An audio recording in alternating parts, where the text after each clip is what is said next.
Isang mapagpalang araw po sa inyong lahat. Celebrity Chika Time po muna tayo at may inihanda po akong chika para sa inyo. Tara po't magchikahan na po tayo. Naku, ayan, May Mendoza, napaka-sweet ng birthday message para kay Christine Hermosa. Yes, mga celebrity chika time, nagdiwang nga po ng kaarawan itong nakaraang araw si Miss Christine Hermosa Soto, and of course, hindi pwedeng mawala ang pagbati o greetings ni Maine para dito. At yan ang ichichika ko po sa inyo mga celebrity chika time. Bago po tayo dumako riyan, nais ko po munang batiin mga timbahay, team abroad at mga seniors natin dyan. Shoutout po sa inyong lahat at happy Monday po.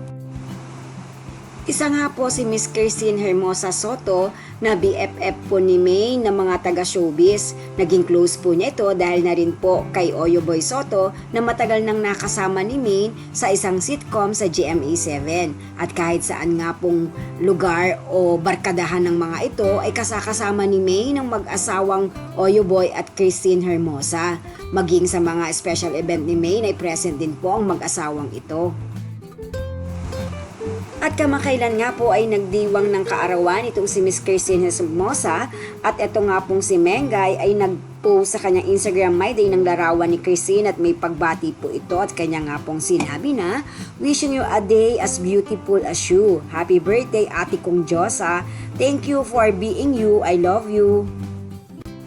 At bukod pa nga po sa birthday greetings na yan ay nagpadala rin po si May ng flower o bouquet of flower kay Christine Hermosa kung kaya't ibinahagi rin po ito ni Miss Christine sa kanyang Instagram My Day para magpasalamat kay Maine at kanya po itong nilagyan ng caption ng kanyang picture na I super love you my dear Maine cutie, you always make me feel extra Britney special.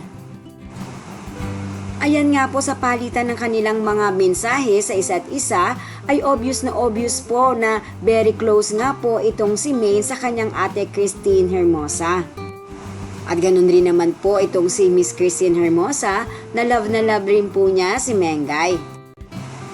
Yan po ang aking chika updates for today. Salamat po sa inyong panunood. Huwag po kalimutang mag-subscribe.